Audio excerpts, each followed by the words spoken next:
Good evening, Florida, and welcome to Coastal Conservative News, where truth has a backbone and freedom still has a home.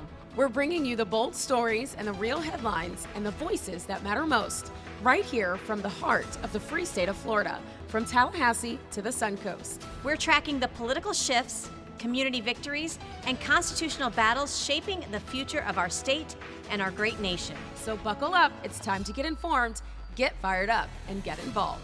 This is CCN, Coastal Conservative News. Good evening, Florida. I'm Allie Lachey, and this is Coastal Conservative News Week in Review, where we take what happened across our state this week and walk it right to your kitchen table. And I'm Michelle Posey. Tonight, we're looking at public safety, our communities and culture, health trends, the environment, and the games that lit up Friday and Saturday night.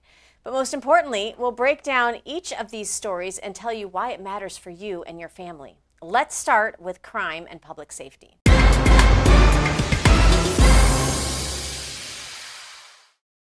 We begin with a serious but important development in protecting Florida's children. The state has expanded its Cyber Safe Kids Task Force, rolling out new AI-powered tools to help law enforcement identify online predators more quickly and more accurately.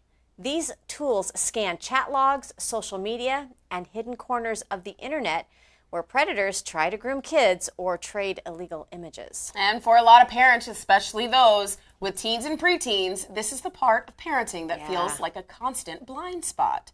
You can't see every message on every app. And what this expansion means is that instead of waiting for a victim to come forward, Florida is investing in technology that can spot patterns, connect cases across counties, and help sheriffs and FDLE find predators before they move in from messages to in-person meetings. And this isn't just a big city tool. Rural counties that never had digital forensics teams are now getting access to resources they simply couldn't afford on their own. So when you hear Cyber Safe Kids, think of it as Florida's closing the digital gap between well-funded agencies and small departments, so every child in the state gets a stronger layer of protection. Now to a different kind of crime wave, one that hits both businesses and families. Law enforcement across Central Florida is reporting a spike in organized retail theft rings targeting big box stores. Not just shoplifting, but coordinated crews hitting multiple locations in a night. Wow. These aren't teenagers swiping a candy bar, guys. These are adults working in groups. Lookouts, drivers, people who know exactly which items can be resold online or shipped out of state. And honestly, here's why this matters to you. When stores lose tens of thousands of dollars in inventory, they make that back through higher prices, reduced staff, and sometimes by closing locations entirely in higher crime areas. Now, for Florida families dealing with higher costs on groceries and home goods, that's the last thing we all need. So when you see stories about organized retail theft, it's not just loss prevention, it's a direct hit to your wallet and to local jobs. That's why agencies are now coordinating across county lines, threatening and treating these cases more like organized crime than simple shoplifting. I guess it's part of the day we live in now, right? Let's pivot to something a little lighter and a lot bigger than most people realize. Florida is heading into what could be one of the busiest holiday travel seasons ever. Visit Florida is projecting in-state hotel bookings and air travel that could exceed even pre-2020 numbers, guys. Now, that's just not about long TSA lines and busier roads. Tourism is oxygen for our economy here in Florida. It powers jobs in hotels, mom and pop shop restaurants, small tour companies, beach rentals, and local attractions. When we have a strong holiday tourism season, that money flows into local tax bases, supports public services, and helps small businesses stay afloat during the slower months of the year. Yes, for Florida families, it also means two things that you guys need to watch. First, more job opportunities and better hours for people working in hospitality and retail. But secondly, more congestion on roads, beaches, and in popular destinations, which can strain local infrastructure if leaders aren't planning ahead. So it's great news if it's managed well, Allie. Yeah, for sure. Now, meanwhile, in Ocala, a monthly art walk that started as a small local event has grown into a gathering that now pulls in artists from across the state, including veterans, homeschool families, and young creators. Yeah, events like this can feel small, but they're actually pretty powerful. They're often the difference between a downtown that feels empty after 5 p.m. and a downtown that feels alive, safe, and worth investing in. Local art scenes bring families out onto the sidewalks, especially with the great weather we're having. It draws foot traffic to nearby restaurants and shops, and it gives young people creative outlets that keep them plugged into their community instead of plugged into their screens. Absolutely. And for those rebuilding their lives or just here visiting Florida, these platforms provide more than a venue. They offer belonging and income. It's a reminder that not all culture flows out of big cities or big brands. Some of the most meaningful community building in Florida is happening in places like Ocala, Lakeland, and Panama City on a Friday night art walk. So if you're new here, go check one out. Absolutely. All right, guys, in health news, Florida's Department of Health is reporting a sharper than usual flu surge in school-age children, especially in counties like Polk, Pasco, and Marion. Nurses are seeing classrooms where a third of the kids are out sick on peak days. Hospitals, families, and clinics are bracing because when flu hits hard in schools, it inevitably spills over into homes, especially to younger siblings, grandparents, and people who may have chronic conditions. But don't worry, there are plenty of ways to treat the flu. You can visit WTPhealthcare.com or call 941-265-1776 for more information or to book a consultation. Absolutely. And another underreported health trend is showing up in rural North Florida. An increase in childhood asthma attacks, serious enough to send kids to the ER. Doctors in small communities are seeing more frequent and more severe episodes. Several factors are being discussed. Older school buildings with possibly outdated ventilation systems, more time indoors during the heat waves, and limited access to pediatric specialists. Now, if you live in a rural county, guys, you know what this means. Sometimes the nearest pediatric ER is 45 minutes or more away. Right, and so this isn't just a medical statistic, it's a transportation issue, an infrastructure issue, and a school facilities issue. So we encourage the parents in those counties to ask their school boards about possibly updating HVAC and filter systems and ensuring school nurses have the tools they need to spot early warning signs of an asthma attack. Also visit WTPhealthcenter.com or call 941-265-1776 to book a consultation or submit any questions you may have. Absolutely. Our next story could also explain some of those upticks in asthma cases if they've been recently to a Florida beach. Red tide has returned to stretches of Florida's southwest coast with moderate to high concentrations detected in waters off Sarasota, Charlotte, and surrounding areas. Now, red tide isn't just an environmental headline. It affects real life, you guys. It can cause small local business traffic for beach towns to slow, who depend on the winter tourism, as a strong red tide event during the holiday season can mean canceled trips and empty restaurants. Yeah, state and local officials are monitoring this closely, but for families planning trips, it's always wise, guys, to check red tide reports before booking a beach-heavy holiday weekend. On the conservation side, there was a quieter win this week. The state approved new lighting grants to help coastal communities replace bright beachfront lighting that confuses sea turtle hatchlings. When baby turtles hatch at night, they're supposed to follow the light of the moon reflecting on the water. Artificial lights from condos, hotels, and streets can disorient them and lead them inland, where they die from exhaustion, predators, or even cars. A lot of smaller coastal towns want to fix their lighting, but simply don't have the budget to retrofit miles of beachfront.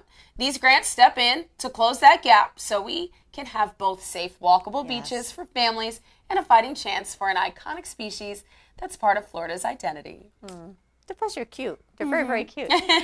In college sports, Florida teams made some noise, guys. Florida State delivered a statement win by knocking off a top-ranked Clemson squad in overtime. A victory that reshapes playoff conversations and injects momentum back into the Seminoles program. They needed that. That's so great. And it's not just about pride on Saturdays, you guys. A win like that helps recruitment, boosts the school's national profile, and brings energy and dollars to the local economy around game days. Absolutely. Now, over in Tampa, your neck of the woods, Yep. the USF women's basketball team dropped over 100 points Wow. in a blowout win, setting a new school record. That's amazing. Women's sports don't always get the spotlight they deserve, but performances like that send a message to recruits, young girls watching from the stands, or at home, and to the broader sports world that Florida isn't just producing top-tier football talent, but elite female athletes as well. And I think it's important. Florida's the state we know which team should play for which team based on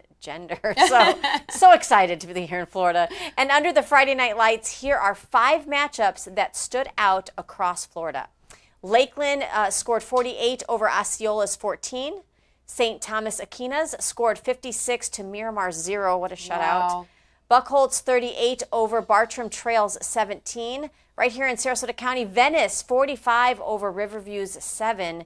That Venice team is really unbeatable. Miami Central 30 over Northwestern's 21. Now, these are great matchups, and we are looking forward to the regional finals between Blountstown and Madison, Taylor County and Pahokee, Chief Lynn versus Baker, and Williamston versus Hawthorne tonight. These games happen tonight, guys. Okay, but only 4 teams will advance to the state semifinals on November 28th. So we are wishing everyone luck. Good luck. And we'll make sure to keep you all updated on what that outcome is right here on CCN. Now, from protecting our kids to powering local art, tackling health trends, guarding our coastline, and showing out on the fields, that's your week in review here in the free state of Florida. When we come back, we're taking it local for our Suncoast community segment. You're watching Coastal Conservative News. Stick with us. We'll be right back after this. From the heart of Marietta, Georgia, comes a tribute to the spirit of liberty. Liberty Cigars, where history meets craftsmanship. Each cigar tells a story. The Founders Collection honors the visionaries who shaped a nation. The President's House Collection celebrates the leaders who steered it. And the Naval Series salutes the heroes who defended it. Handcrafted with precision, each blend mirrors the essence of its namesake. From the boldness of George Washington to the elegance of Thomas Jefferson. Indulge in a moment of reflection. Light a Liberty cigar and savor the legacy. Discover your story at libertycigars.com because every great nation deserves a great cigar. Liberty Cigars, smoke the history. And don't forget to use promo code OPENMIC for 10% off your order.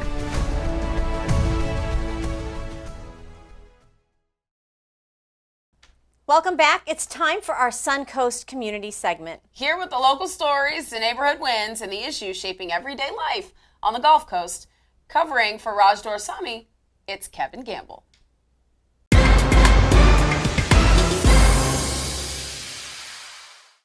Hi, this is Kevin sitting in for Raj for Suncoast Community. Tonight we're circling back to a story that's been heating up in our area. Elizabeth Newunder, the local homeowner we first told you about, who has now spent 6 long years fighting her HOA. What started as a dispute has turned into relentless harassment, intimidation, and what she calls a campaign to force her out of her own home. New developments have come to light, and Elizabeth says the pressure is only getting worse. Let's take a look at her story. In the quiet waterfront community of Huntington Point, Sarasota, Florida, one resident's fight for peace has turned into a nightmare. Elizabeth Newunder is locked in a relentless battle with her homeowners association and facing escalating harassment from vindictive neighbors. From vandalized plants and trees to security cameras trained directly on her home, this is the story of a woman standing her ground against intimidation. Stay tuned as we uncover the details of her ongoing ordeal. Can you walk us through how your journey with HOA reform began? Well, it started when I became a victim of my own HOA. I'm a Republican, and I was in the Republican Party. In 2020, I worked at the Sarasota Square Mall, 3 different tents, and I had 35 people who were volunteers. So they didn't want to go to the after party, so I opened my house to have a party. Monday, I started putting decorations with the signs from different of the people running. The HOA, one of the guys came in the front and insulted me because I had the American flag, I had my Puerto Rican flag, so they insulted me and told me that I have to take everything down or I will get fined $100. So, what do you think?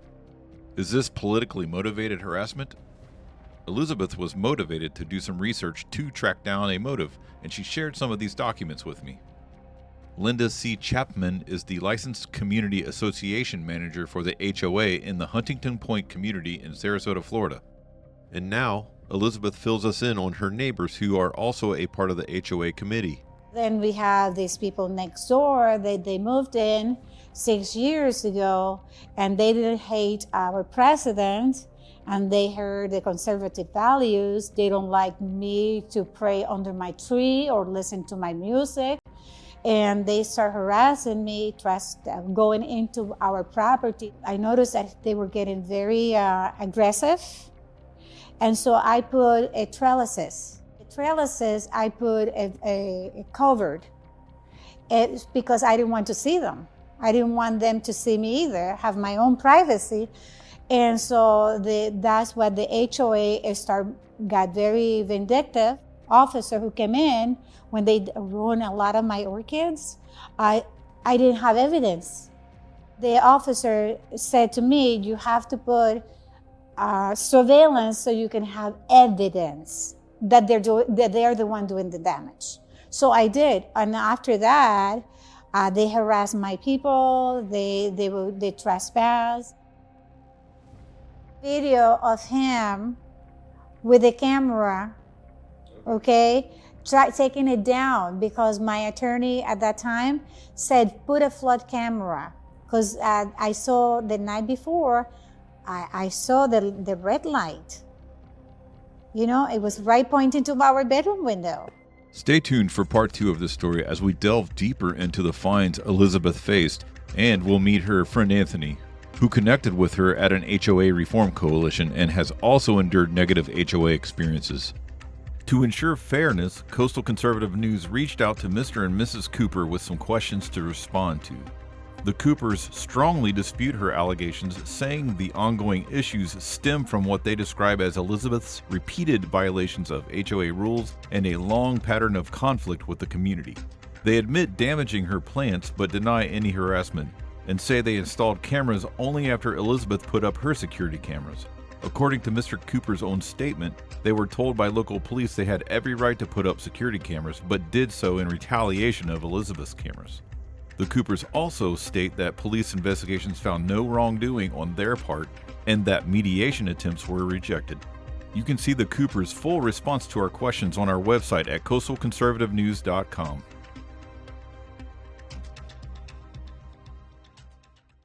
Thank you, Kevin, for taking the time to cover Elizabeth's story and for shining a light on really the frustrating problems she and so many like her are facing with their HOAs. It's crazy. Stay with us. Political Pulse is coming up right after this. They call masculinity toxic, but the truth is, God calls it sacred.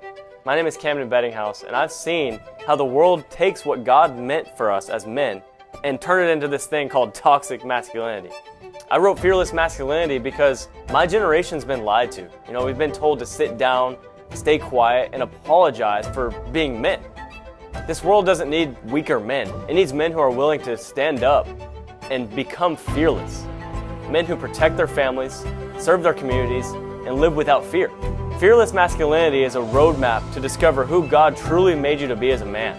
It's about rediscovering purpose, building courage, and stepping into who God truly calls you to be. If you're tired of being called toxic just for being a man, and you're tired of shrinking back, tired of silence, this book is for you. Are you ready to step up? If you are, go to CamdenBeddinghouse.com to get more information and become a fearless man of God.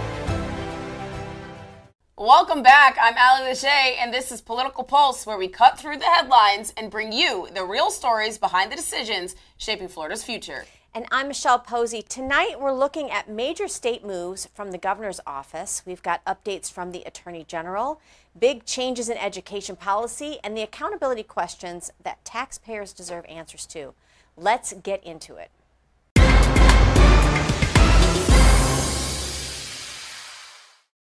Governor DeSantis gave an unusually early preview of what he wants lawmakers to take up in 2026. And it's a roadmap with major implications for families, schools, hospitals, and local governments. And at the top of the list, hard caps on local spending growth.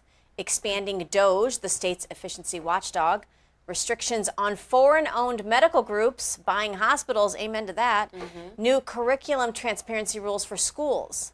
This is not a small agenda, guys. It's a clear message that Tallahassee plans to tighten up how counties and school districts operate and spend money. For families, that means potential long-term tax relief, stronger oversight on school policies, and another push to protect Florida's healthcare system from foreign influence.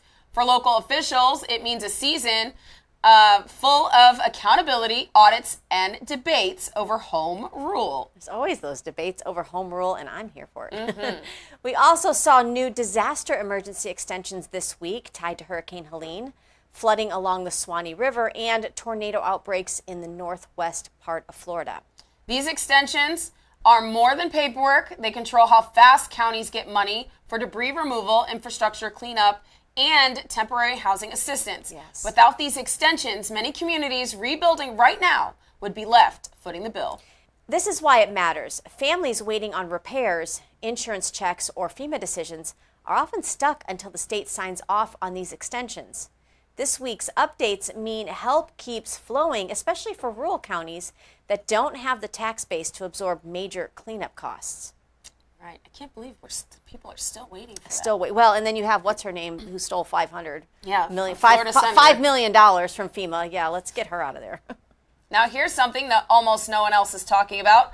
Florida is testing a new statewide emergency microgrid system. I didn't know this. Also called grid islanding.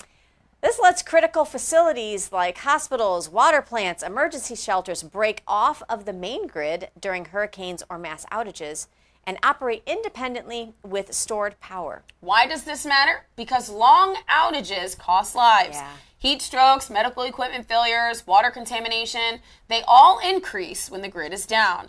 If Florida can island critical facilities, we become the first state with a resilient, hurricane-ready backup power network. Maybe the rest of the states in the union should follow suit. This is pretty amazing. This means safer hospitals, fewer evacuations, and better emergency response for Florida families, especially, guys, in coastal counties. Florida's statewide human trafficking database quietly rolled out its Phase 2 upgrade, connecting arrest data, shelter capacity, and suspect profiles in real time across counties. Now, why does this matter? It matters because Florida ranks number 3 in the nation for trafficking cases. This upgrade helps rural counties where resources are thin link cases they'd otherwise miss. More victims can be rescued and more traffickers can be prosecuted. It's not flashy news, but it's one of the most important safety upgrades Florida has made in years, guys. Now this week, the Florida Supreme Court reviewed the language for the Taxpayer Protection Amendment, which could appear on the 2026 ballot. If passed, guys, it would, number one, require voter approval for statewide tax increases. It would require supermajority approval for local property tax hikes. For Florida homeowners, that means protection against sudden tax jumps. For local governments, it means a much higher bar to raise revenue, even during rapid growth. This will be one of the biggest ballot fights of the 2026 cycle, guys, affecting every homeowner, every business owner, and renter in the state. So make sure you are registered to vote. Yes. And you get out and you go vote. Don't sit out the midterms, guys. A second DCA ruling blocked a county's ordinance that allowed the automatic reinstatement of mask mandates. Are we still talking about this during health emergencies? Good Lord. This reinforces a legal pattern since 2020. Florida courts don't like open-ended emergency powers for local governments. They expect clear limits, narrow justifications, and alignment with state law. For families, it means clearer rules during health crises and fewer surprises from local agencies acting alone or from school board members who want to run rogue. Exactly. And an early draft of a major 2026 property insurance reform bill is circulating quietly in Tallahassee. Key ideas being floated include expanding state catastrophe fund incentives to bring insurance back into Florida, faster claims processing timelines, caps on litigation related to attorney fees. Now, with premiums still high, this bill could directly affect homeowners' wallets. It's still early, but the groundwork is being laid now. Keep it here on CCN for updates on this issue. Absolutely. The State Board of Education introduced a proposal for a mandatory statewide media literacy class teaching students how to identify misinformation, evaluate sources, and recognize AI-generated content. This is awesome. This matters for parents because it could shape how students think about media, politics, and online information. Supporters say it's critical for the digital age, literacy, which I would like to agree with. Absolutely. But opponents worry about who defines misinformation and which sources are considered credible. The important thing is that parents are fully informed so they can make the best decision for their student. Absolutely. Now, school safety rules are back, tighter and clearer than before. The state reintroduced requirements for locked classroom doors, clearly defined, hard corners, and updated digital campus maps. All things that should be done, right? Why this matters, guys. Inconsistent safety compliance means some kids are more protected than others. The state is signaling that safety shortcuts aren't acceptable and districts will be held accountable. Again, just another reason why your local school board elections are so important. And that happens in 2026. Absolutely. New data shows surprising gains in civics test scores, yay, in rural counties like Holmes, Glades, and Dixie areas that have historically struggled. This is proof that when the state gives teachers clear standards, strong curriculum, and better support, kids excel, no matter where they live. It's a win for rural families and a sign that Florida's civics reforms are working. I'm trying to figure out what the argument's going to be about that in the next school board meeting, because some people are never happy with anything. Speaking of school board rooms, guys, we here at Coastal Conservative News were inside the chambers when the Sarasota County School Board met just this past Tuesday. Take a look at this. The Sarasota County School Board met Tuesday, November 18th, and the topic of discussion was the agenda items of starting school board meetings with prayer, board meeting times, and the reorganization of the board. Here are some of the comments from the public. A 30-second moment of silence should be more than enough time to get one's mind right to do their designated job. I and many other people in this room have a deep and abiding faith in a deity or deities and believe in the personal power of prayer and meditation. We also recognize and support the long-standing separation of church and state. We, the people of the state of Florida, being grateful to Almighty God, but that is the preamble to our Florida Constitution. So anybody standing here telling you that we have separation of church and state needs to go back to our very own public schools that they claim that they support, because you don't have separation of church and state. Historically, you have freedom of religion, not freedom from religion. Some spoke that the meeting times at 10 a.m. worked well and seemed to have a great turnout by the public, while others feel that a second meeting in the evening would be more convenient.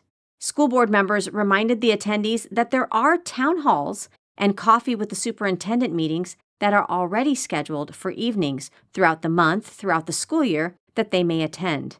The measures passed to begin meetings at 10 a.m. and to open board meetings with an invocation. Then the board voted for the chair and vice chair positions. Since we have one nomination, I will declare Ms. Ziegler elected as chair by acclamation. Regular order. Ms. Barker has voted for Mr. Edwards. Ms. Rose has voted for Ms. Marinelli. Ms. Marinelli has voted for Ms. Marinelli. Mr. Edwards have voted for Mr. Edwards, and Ms. Ziegler for Ms. Marinelli. So that is 3 votes for Ms. Marinelli and 2 for Mr. Edwards. So congratulations, Ms. Marinelli, you will be elected as vice chair. Bridget Ziegler was voted in as chair, with Robin Marinelli being elected vice chair. During the brief recess, however, school board member Tom Edwards left the chambers and did not return to finish the meeting. So somebody has left after the vote for chair and vice chair and has refused to now come back for whatever reason. I don't see him through Zoom. He's elected to represent and listen to, isn't that what we've heard? You want to know that 99% of what happens is activist-led from the left in this dais, in this room? Nobody's mentioned that Tom Edwards can't be bothered to sit in his seat and finish the meeting like a big boy. It was later posted on Edwards' social media that he left the meeting to read books to local students. leaving community members to question why scheduling priorities did not align with official board business by Tom Edwards. Keep it locked here for more school board updates. For CCN, I'm Michelle Posey. Incredible. That was a very, very lively bunch. It was. And so just to reiterate, they did rule that the meetings here in Sarasota County will take place once a month at 10 a.m. They are going to start the meetings with a prayer invocation. And also congratulations to our school board chair, Bridget Ziegler, and the vice chair, Robin Marinelli. A major audit from the state's efficiency office found that several cities misused over $40 million in federal COVID relief. My goodness. Some used the money for questionable consulting contracts, park beautification, or bonuses that weren't tied to pandemic responses. Now, some cities may have to pay that money back. I mean, wasn't there a House representative that actually went to jail? Right here in Florida, for guys. Something similar? I'm telling you. I wonder, will they be held accountable the same way? Very interesting. And if they do, that burden typically falls on local taxpayers. Yeah. This is a huge story for anyone watching how their city spends money. Yeah, absolutely. A state OIG referral revealed that a major IT vendor overbilled 2 Florida school districts by more than $3 million, and prosecutors may pursue criminal charges. Wow, that's rare. Most procurement disputes end in refunds, not courtroom battles, and we are glad to see some accountability. That's right. This case signals a new level of scrutiny for school contracts and a warning to vendors who think they can overcharge districts without consequences. But it's very important that you have a school board that understands procurement and how that works. You better be doging at your school board level. You better be looking at it. That's Absolutely. Right. Now that's your political pulse. Big moves, big money, and big implications for Florida families. When we come back, Camden Beddinghouse brings us Cam in the Moment, the voices, videos, and conversations shaping Florida this week. Stick around. We'll be right back. Look at us like champs going through it. Welcome back. I'm Allie Lachey, and this is Political Pulse, where we cut through the headlines and bring you the real stories behind the decisions shaping Florida's future. And I'm Michelle Posey. Tonight, we're looking at major state moves from the governor's office, new enforcement actions from the attorney general. I need to skip that, don't I? No, Okay, sorry. I'll do it again. Or you just say updates from the attorney general. Okay. And I'm Michelle Posey. Tonight, we're looking at major state moves from the governor's office, new enforcement actions from the attorney general's office, court rulings with statewide impacts, big changes in education policy, and the accountability questions that taxpayers deserve answers to. Okay, why can't I read with flow? My gosh, what is wrong with me? I said the attorney general thing wrong again. Let it flow. Let it go. 3, 2. And I'm Michelle Posey. Tonight, we're looking at major state moves from the governor's office. We've got updates from the attorney general, big changes in education policy, and the accountability questions that taxpayers deserve answers to. Let's get into it. Governor DeSantis gave an unusually early preview of what he wants lawmakers to take up in 2026. And it's a roadmap with major implications for families, schools, hospitals, and local governments. And at the top of the list, hard caps on local spending growth, expanding DOGE, the state's efficiency watchdog, restrictions on foreign-owned medical groups, buying hospitals, amen to that, new curriculum transparency rules for schools. This is not a small agenda, guys. It's a clear message that Tallahassee plans to tighten up how counties and school districts operate and spend money. For families, that means potential long-term tax relief, stronger oversight on school policies, and another push to protect Florida's healthcare system from foreign influence.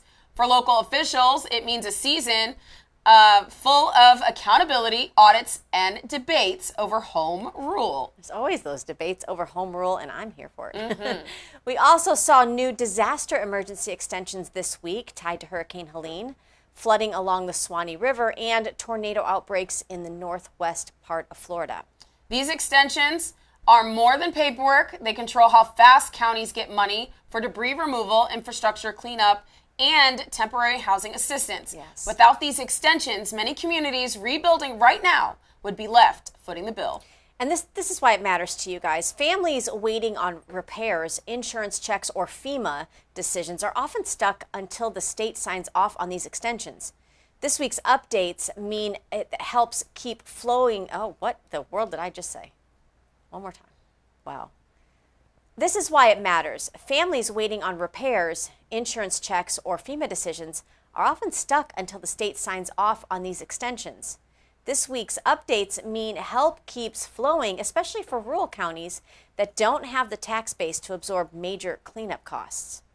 Right. I can't believe people are still waiting for that. Still wait. Well, and then you have what's her name who stole $5 million from FEMA. Yeah, let's get her out of there. Now here's something that almost no one else is talking about. Florida is testing a new statewide emergency microgrid system. I didn't know this. Also called grid islanding. This lets critical facilities like hospitals, water plants, emergency shelters break off of the main grid during hurricanes or mass outages and operate independently with stored power. Why does this matter? Because long outages cost lives. Yeah. Heat strokes, medical equipment failures, water contamination, they all increase when the grid is down.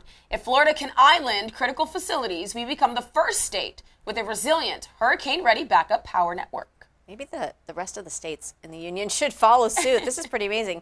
This means safer hospitals, fewer evacuations, and better emergency response for Florida families, especially, guys, in coastal counties. We'll just skip this one.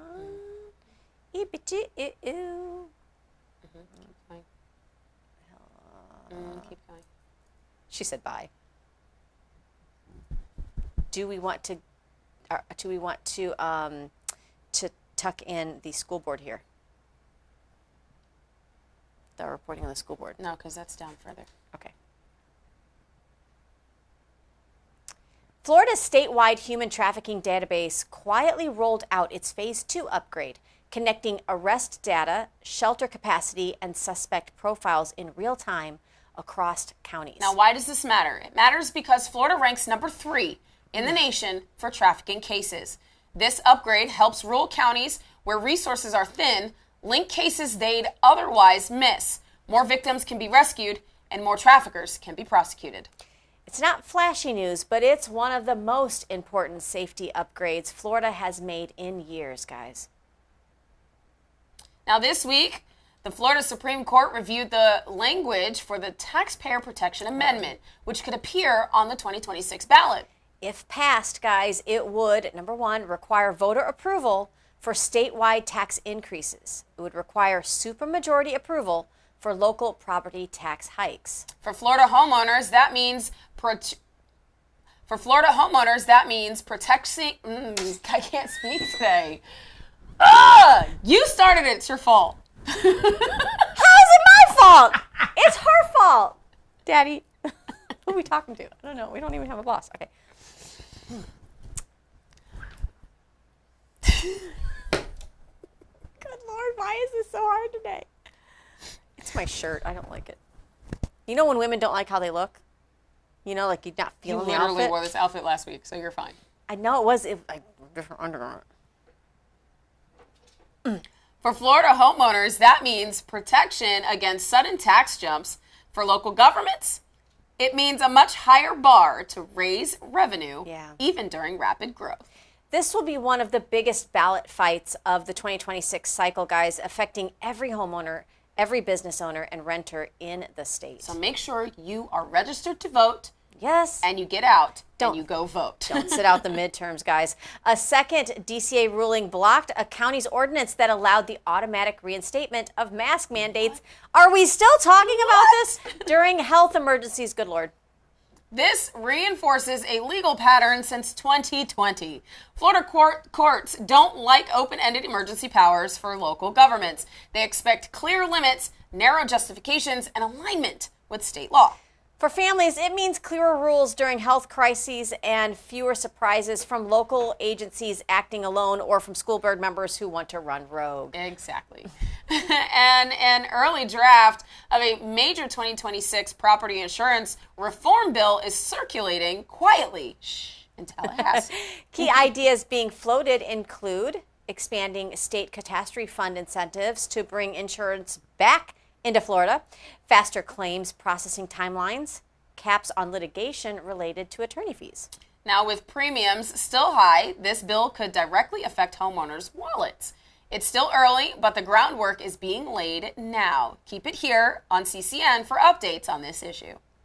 Absolutely. The State Board of Education introduced a proposal for a mandatory statewide media literacy class teaching students how to identify misinformation, evaluate sources, and recognize AI-generated content. This is awesome. This matters for parents because it could shape how students think about media, politics, and online information. Supporters say it's critical for the digital age, literacy, which I would like to agree with. Absolutely. But opponents worry about who defines misinformation and which sources are considered credible. The important thing is that parents are fully informed so they can make the best decision for their student. Absolutely. Now, school safety rules are back, tighter and clearer than before. The state reintroduced requirements for locked classroom doors, clearly defined, hard corners, and updated digital campus maps. All things that should be done, right? Why this matters, guys. Inconsistent safety compliance means some kids are more protected than others. The state is signaling that safety shortcuts aren't acceptable and districts will be held accountable. Again, just another reason why your local school board elections are so important. And that happens in 2026. Absolutely. New data shows surprising gains in civics test scores, yay, in rural counties like Holmes, Glades, and Dixie areas that have historically struggled. This is proof that when the state gives teachers clear standards, strong curriculum, and better support, kids excel, no matter where they live. It's a win for rural families and a sign that Florida's civics reforms are working. I'm trying to figure out what the argument's going to be about that in the next school board meeting, because some people are never happy with anything. Speaking of school board rooms, guys, we here at Coastal Conservative News were inside the chambers when the Sarasota County School Board met just this past Tuesday. Take a look at this. Incredible. That was a very, very lively bunch. It was. And so just to reiterate, they did rule that the meetings here in Sarasota County will take place once a month at 10 a.m. They are going to start the meetings with a prayer invocation. And also congratulations to our school board chair, Bridget Ziegler, and the vice chair, Robin Marinelli. A major audit from the state's efficiency office found that several cities misused over $40 million in federal COVID relief. My goodness. Some used the money for questionable consulting contracts, park beautification, or bonuses that weren't tied to pandemic responses. Now, some cities may have to pay that money back. I mean, wasn't there a House representative that actually went to jail? Right here in Florida, guys. Something similar? I'm telling you. I wonder, will they be held accountable the same way? Very interesting. And if they do, that burden typically falls on local taxpayers. Yeah. This is a huge story for anyone watching how their city spends money. Yeah, absolutely. A state OIG referral revealed that a major IT vendor overbilled 2 Florida school districts by more than $3 million, and prosecutors may pursue criminal charges. Wow, that's rare. Most procurement disputes end in refunds, not courtroom battles, and we are glad to see some accountability. That's right. This case signals a new level of scrutiny for school contracts and a warning to vendors who think they can overcharge districts without consequences. But it's very important that you have a school board that understands procurement and how that works. You better be doging at your school board level. You better be looking at it. That's right. Absolutely. Now that's your political pulse. Big moves, big money, and big implications for Florida families. When we come back, Camden Beddinghouse brings us Cam in the Moment, the voices, videos, and conversations shaping Florida this week. Stick around. We'll be right back.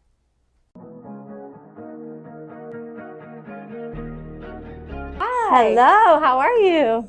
We are here to get an IV. An IV. I heard you have an IV room? Yeah, absolutely. You just head right back this way. Awesome. Thank you. Knock, knock. Hello. Hi, I'm Michelle.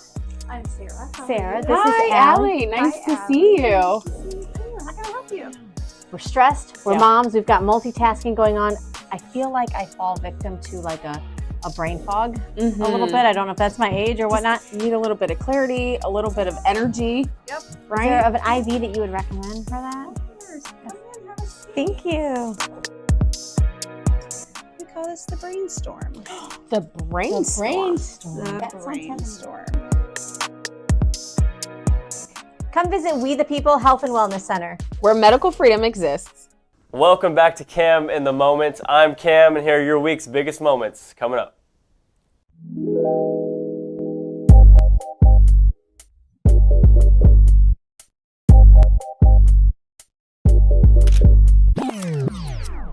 All right, guys, welcome back to the segment here on Coastal Conservative News. I'm joined with a guest today, Allie Hopper, the president and co-founder of Guard Against Trafficking. Thank you so much for being here with me. Yeah, thank you so much for having me. Yeah, we have a big story to talk about, so I wanted to get an expert on this topic here to talk about it. So, Florida operation this last few weeks just came out. Operation Home for the Holidays saved 122 kids, many of which were trafficked. And so you work in the industry of anti-human trafficking and stuff like that. So this story just came out, and I wanted to get your opinion as someone who works in it every day. What did you think about this? What do you know about the story?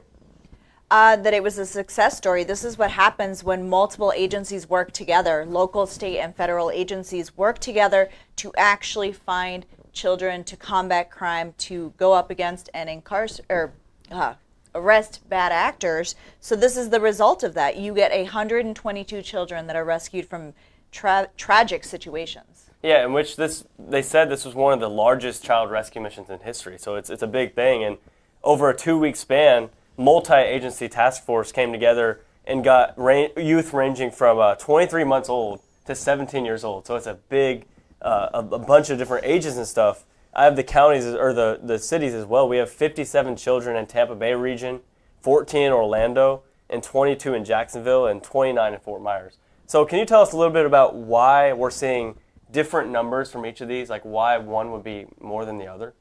So you'd have to understand the Unaccompanied Alien Children Program, and I would encourage anybody that's never heard of it to go look at the program itself on the Health and Human Services website.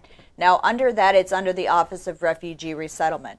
Under the past administration, when the border was wide open, they had this program, and when children came over the border unaccompanied, then they were entered into this program. Many times they came across the border with slips of paper in their hands. And for anyone that tries to negate that, me and my business partner, Dr. Jared Sadolski, were actually on the border. We saw unaccompanied children. We took pictures of the slips of paper that they had in their hand, and we spoke with these children. They confirmed with us that cartel members actually tell them, this is who you're going to request to be your sponsor. You are going to say that this is your aunt or uncle. Wow. You're going to go to this location, and that is where you're going to pay off your debt to the cartel. So this is what happened under that program. There was no meaningful vetting of these sponsors.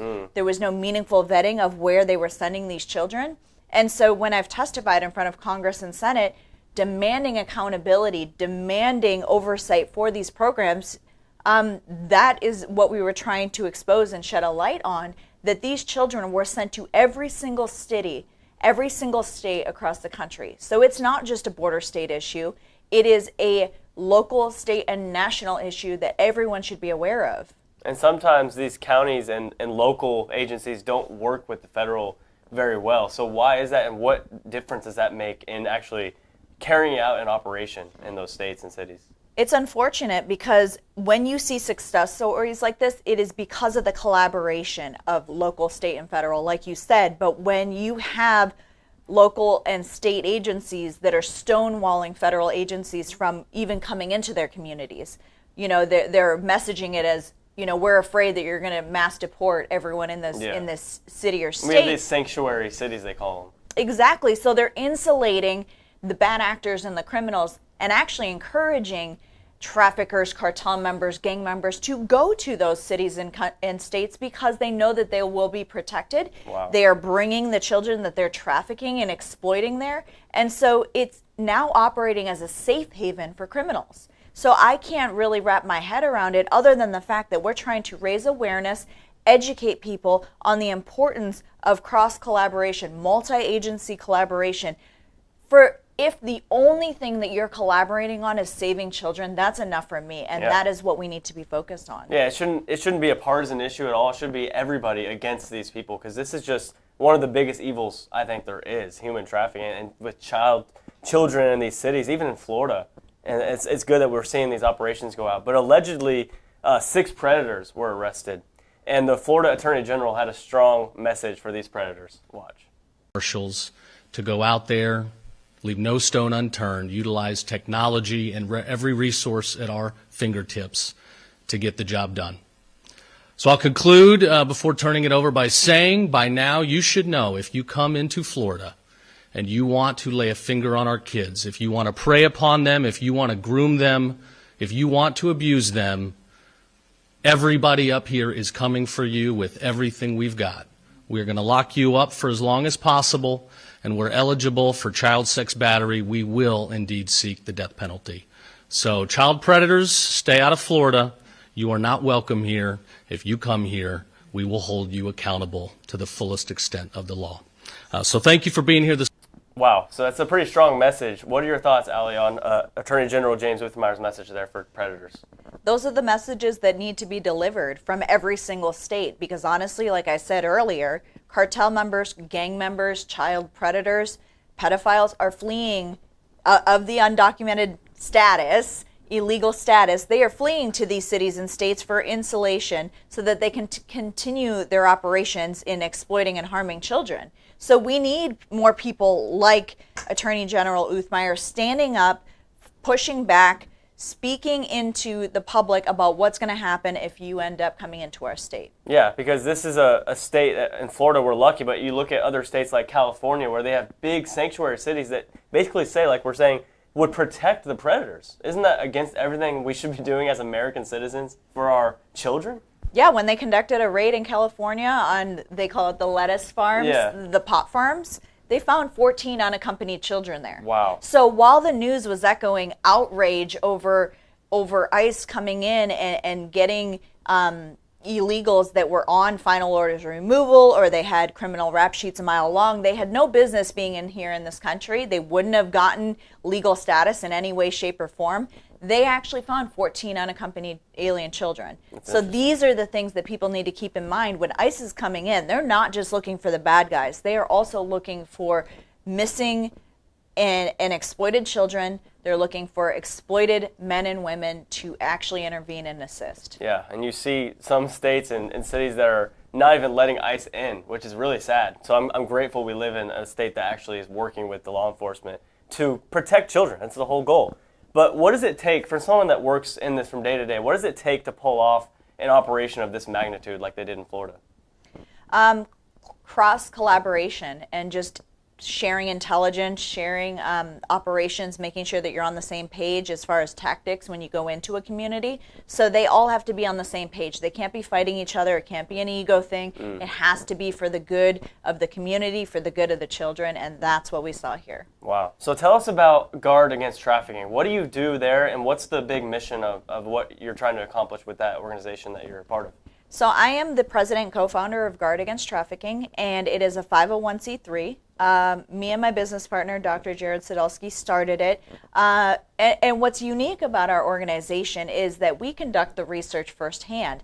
We are reading other people's reports and research, but really what we do is we conduct on the ground, in-person, firsthand research. Wow. So we've seen trafficking inside the United States in person. We've seen what goes on at the border when it was wide open. We've gone into Mexico, we've gone into Central America and South America, and we've interviewed incarcerated traffickers, because how are you going to understand the patterns, the strategies, how they target people, how they conduct operations without speaking to the people that actually do the trafficking? Yeah. And so from those findings, we've actually gone to Capitol Hill and testified numerous times on what we've been able to find out. Wow. So that is the power of getting information firsthand, going to the source, trying to provide not only research and findings, but that also shapes our education materials. So we educate law enforcement, we educate lawmakers, community members, and then we advocate for policy recommendations, for legislation that actually is going to move the needle. Wow.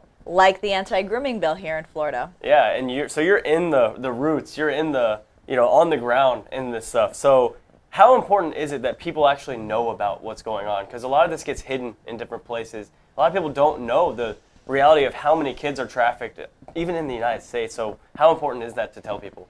It's extremely important, because if you don't understand what trafficking looks like and what leads to it, then it puts you, your family, your neighbors, your children at risk, honestly. So I authored and introduced, got passed and signed into law, the anti-grooming bill here in Florida. That's where amazing. It makes it a felony 3 for adults to sexually groom minors. It's legislatively or statutorily, it's called harmful communication or conduct with a minor. And so now it's a felony 3. And it's really sad, because we were training law enforcement, I believe it was in Hillsborough County, and we had mentioned the grooming bill, and they said, wait, that was you guys that did it. And we said, yeah, and it was a sex crimes detective. And he said, we were following that piece of legislation so closely, because as soon as it became effective, we arrested a John, 39 years old, substitute teacher that was sexting a 14-year-old student. And unfortunately, we're seeing these cases all across the country, but not just across the country, Cam, like in our own communities. Yeah. Like you saw the article where a Charlotte County sheriff's deputy was arrested a couple weeks ago for soliciting a minor, 10 years old, on Roblox. Yeah. That is absolutely unacceptable. And we love our law enforcement. We support our men and women in blue. We support those that serve our country. But people need to realize what grooming looks like. They need to realize who commits these crimes, that it can be anybody. It can be men. It can be women.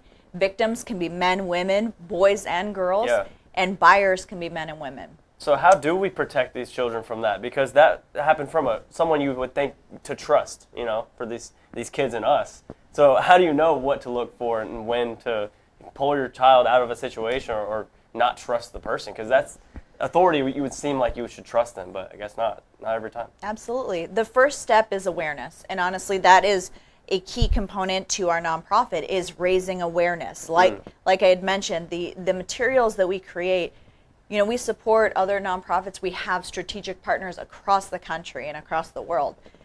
What we try and educate on are the findings that we've gleaned ourselves by, like I said, speaking to incarcerated traffickers. How do you target people? What are you looking for in a victim when you seek someone out? Yeah. And really try and understand from the mindset, from a criminology perspective, how they go about doing this. And so when parents are able to learn how to protect their children, when they're able to learn the signs of grooming, the signs of sextortion, law enforcement as well, the academy, and this isn't to say anything negative. It just means that we need to provide more resources and more training to our law enforcement officers to identify the signs of human trafficking, because when we go and train these agencies, a lot of what we're presenting they've never heard. And most people haven't, because we're trying to stay on the forefront of what we're finding out. Yeah. And so parents, I just encourage you to be aware, understand what grooming looks like, because that's how it starts. It's rare to see the white van at the end of the street that's going to snatch and grab your child.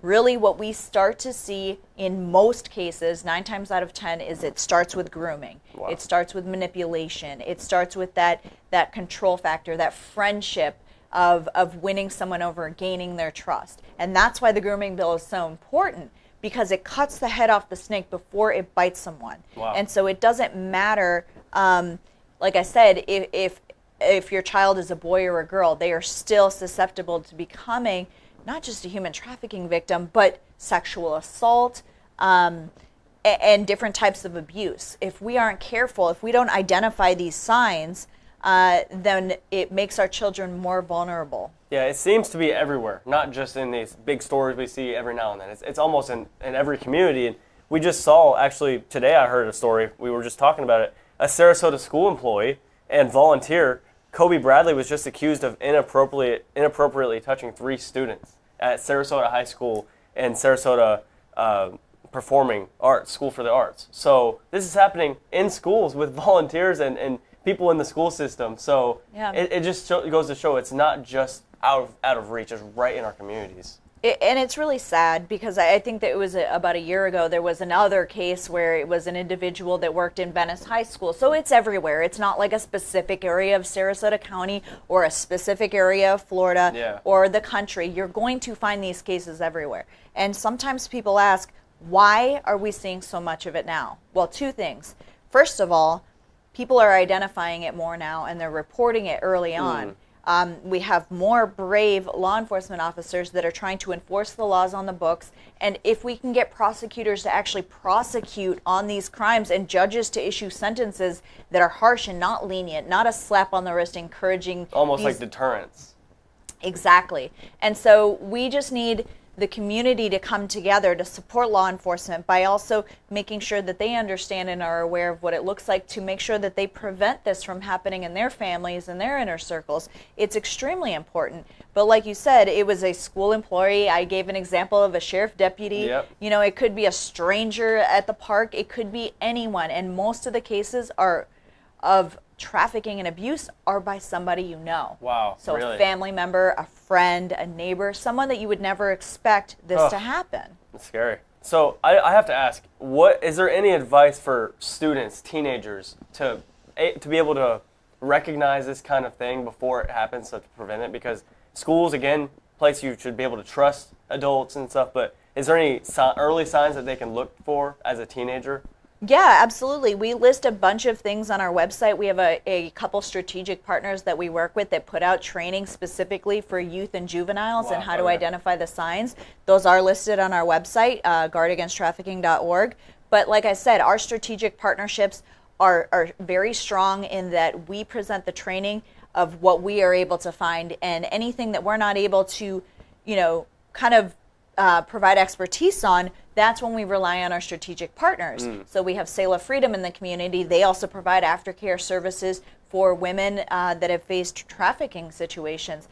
So the aftercare facility, the facilities and aftercare are super important. The rescue organizations are extremely important. Association for the Recovery of Children is just one of many that actually go in and work with local and state law enforcement to conduct rescues.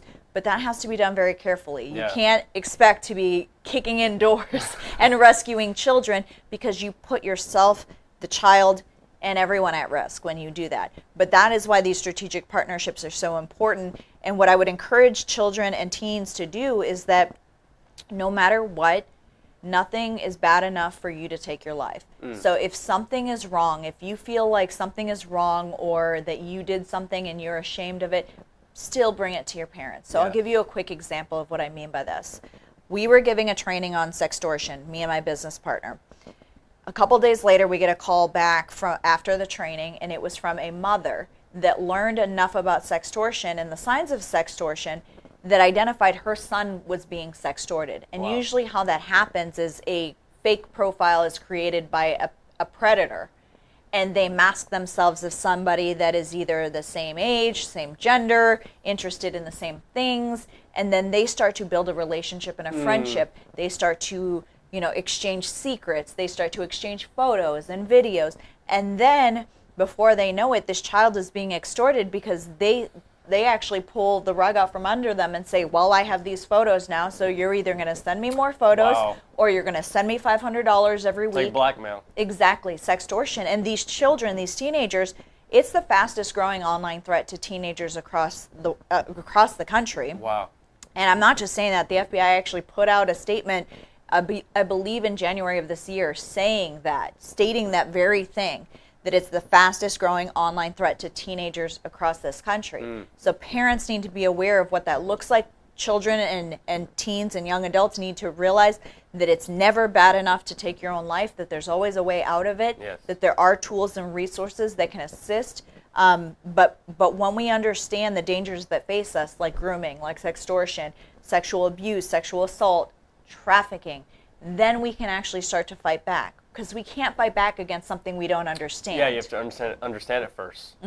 So have you seen a spike of this stuff since social media became a thing for kids? Because I feel like so many kids and students are on their phones all the time, and it makes it an easy access for someone to just be able to convince them that there's someone that they can trust and Absolutely. a relationship they form through it. Absolutely. Not only are they able to easily access more potential victims, but it connects people in a way globally, right? Yeah. So you could be talking to someone halfway across the world. You would never know who that person actually is, be able to verify their criminal record, their age, their sex, location. So all of the things that protect anonymity on the internet can also be used to mask criminal activity and criminal offenders. Wow. So the internet has really become, it's like a car. A car is a good tool. It's positive. It gets you from point A to point B. It provides you an ability to transport yourself wherever you need to go. Mm-hmm. It can also be dangerous if you're not careful.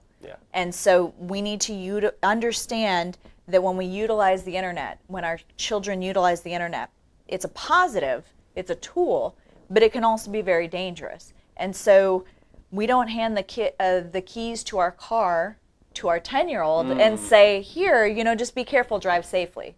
No, we train them when they're old enough, age appropriate.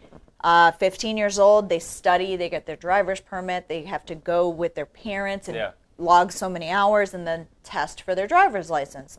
I'm not saying that you should do that for a cell phone, but you should work with your parents. There are education materials out there. One of them is cell phone permit.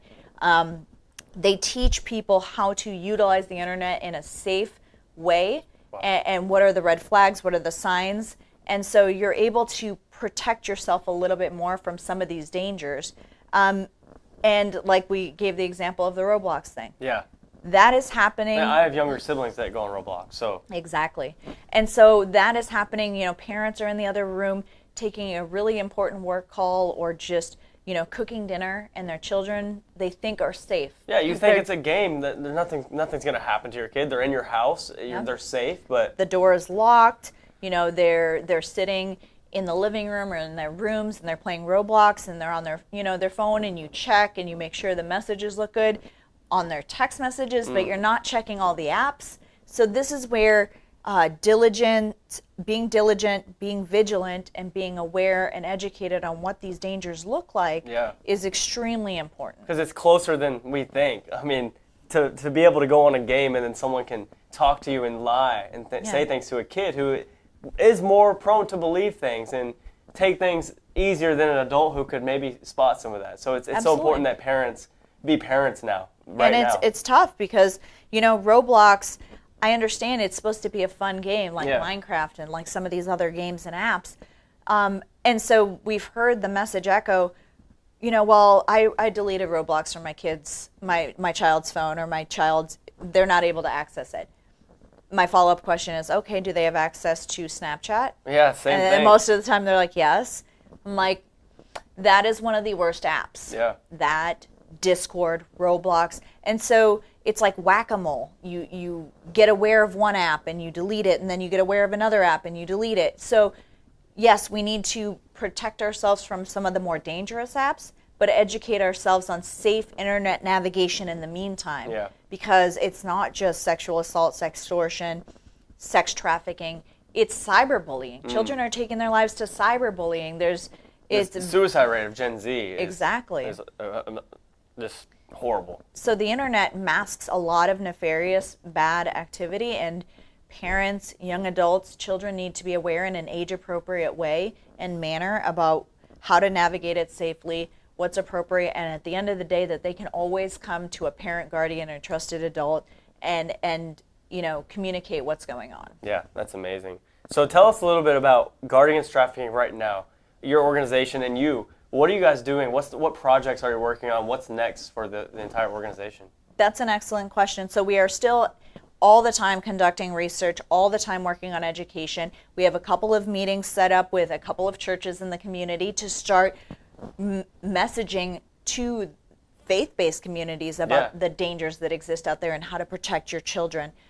We also have a couple fundraisers coming up. So fundraising is the lifeblood of our organization, and as a nonprofit, we need to be able to support the research and the education that we put out. So that is some of the initiatives that we're working on. Aside from research, aside from education, We are looking at some legislation, but we are in fundraising mode. It is year-end giving time, and so we're looking at messaging and being able to ask the community for help, because we are trying to help the community. So we also need help to be able to be effective and continue doing what we're doing. Yeah, and if you're looking for a good organization to get behind, this is one of them. So how can they reach out? How can they give and be a part of just making this a big change in their communities? That's an amazing question. Thank you. Guardagainsttrafficking.org. We have a contact tab, and we also have a donate tab. So it gives you a couple of different ways to be able to donate, reach out to us, follow our videos, our photos, kind of follow our journey. Yeah. And you can also follow us on all of our social media and keep up to date on what we're doing, the training that we're giving, and just being able to better prepare yourself, but also align yourself with a nonprofit that's doing the work. Yeah. You know what the money is going towards. You know that it's impacting your community. And you know, just from one of the trainings, we trained Hillsborough. That directly impacts the highways and the roadways that flow right into our very own communities. Yeah. So the work that we're doing doesn't just extend to the border. It doesn't just extend internationally.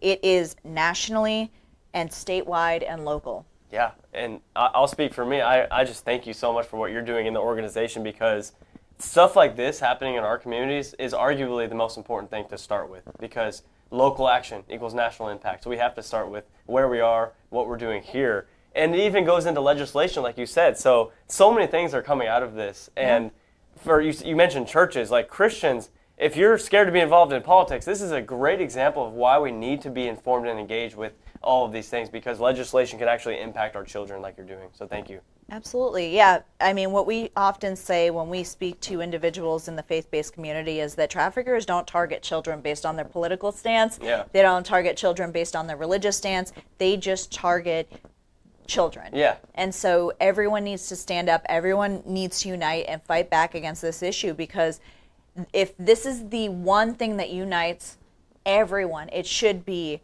the focus and the dedication to protecting children. Yeah, if I can't think of anything. If we can all agree on something, it should be this one. Absolutely. All the good people, we need to unite for something like this. And we always end this segment here with a wholesome moment of the week. So this week, since it's Thanksgiving coming up, All Faiths Food Bank, which ties in perfectly, will be hosting a Thanksgiving food distribution for families in need in Sarasota County. So just to mention another organization. But get behind theirs, get behind this one if you need that. It's Saturday, November 22nd. Go to their website, All Faiths Food Bank, and also follow Guard Against Trafficking for more information for them. Thank you so much, Allie, for joining me on this segment today. Thank you. And you guys, follow us on Coastal Conservative News for more breaking news right in your communities. And we'll be back next week on Cam in the Moment. Thank you, Camden, for sharing these powerful stories of hope and community. Your reporting reminds us that even in tough times, neighbors are still looking out for one another. And as we close out tonight, we shift from the noise of the moment and what grounds us beyond headlines and politics. Yeah, after the break, Kevin Gamble joins us with this week's Faith in Focus. You're watching Coastal Conservative News. Don't go anywhere. We'll be right back with more on CCN. They told us to sit down, shut up, and trust the narrative. We said truth doesn't whisper, it shouts. At Open Mic with Allie and Michelle, we're bringing you real news, bold voices, and grassroots firepower every single week. That's right, unfiltered, unafraid, and unapologetically American. Because this mic is always open.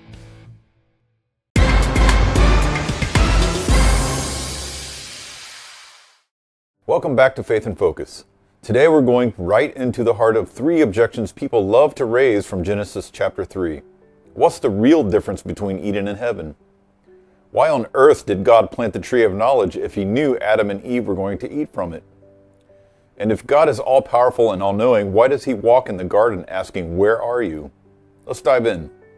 First, Eden and heaven are not the same place at different times.